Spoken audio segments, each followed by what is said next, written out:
നമ്മളിന്ന് പോകുന്നത് ആലപ്പുഴയിലെ ഭയങ്കര അണ്ടർ റേറ്റഡും ആൻഡ് ചില സമയത്ത് ഓവർ റേറ്റഡും ആയിട്ടുള്ള രാജ ടീ സ്റ്റോളിലാണ്. ഹൗസ് ബോട്ട് പോകുന്ന കാഴ്ചയും കായലിലെ ഭംഗിയൊക്കെ ആസ്വദിച്ച് നിങ്ങൾക്ക് ആലപ്പുഴയിൽ നല്ല കിട്ടിലൻ പൊറോട്ടയും ബീഫും കഴിക്കാൻ പറ്റിയ സ്പോട്ട്. കഴിഞ്ഞ ദിവസം കൊച്ചിക്ക് ഞങ്ങളെല്ലാം കൂടെ റോഡ് ട്രിപ്പ് അടിക്കുന്ന സമയത്താണ് ബ്രേക്ക്ഫാസ്റ്റ് ഇവിടെ നിന്നാക്കാമെന്ന് പറഞ്ഞ് രാവിലെ 10:30 ആലപ്പുഴ ബൈപ്പാസിൽ നിന്ന് 7-8 കിലോമീറ്റർ ഉള്ളിൽ ഇങ്ങ് അറ്റത്ത് വന്നത്. കിട്ടിയ ഫുഡ് കേട്ടാ, പൊളി ഫുഡ്. അവിടുന്ന് ഇവിടെ വരെ വന്നതിൽ വർത്ത്. നമ്മൾ ആലപ്പുഴ ബൈപ്പാസ് വഴി പോകുമ്പോൾ ഒരു 10-8 കിലോമീറ്റർ ഉള്ളിലാണ് ഈ സ്ഥലം. ഹൗസ് ബോട്ടൊക്കെ പോകുന്നുണ്ട് നമുക്ക്. Beautiful beautiful beautiful. ഇത് ബോട്ട് ചെട്ടിയാ, ഇവിടെ ബോട്ട് വരും, ഗവൺമെന്റിന്റെ ബോട്ട് വരും.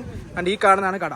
പൊറോട്ട ബീഫ്, പഴംപൊരി ബീഫ്, ഇതൊക്കെയാണ് സ്പെഷ്യൽ. ഏറ്റവും വലിയ പ്രശ്നം പാർക്കിംഗ് ഇല്ല എന്നുള്ളതാണ്. കാരണം റോഡ് കണ്ടില്ല, ഭയങ്കര ടൈനി ആയിട്ടുള്ള കുഞ്ഞു റോഡാണ്. ഇവിടെ പലയിടത്തും പാർക്കിംഗ് പേ ആൻഡ് പാർക്കാണ്. അത് അവരുടെ വീടിന്റെ മുറ്റത്തായിരിക്കും. അപ്പൊ വലിയ വണ്ടി കൊണ്ടൊക്കെ പോകുന്നവര് ഇച്ചിരി പാടുപെടും. കാരണം കുഞ്ഞു റോഡായതുകൊണ്ട് അപ്പുറത്തുനിന്ന് വണ്ടി വന്നു കഴിഞ്ഞാൽ പെട്ടു.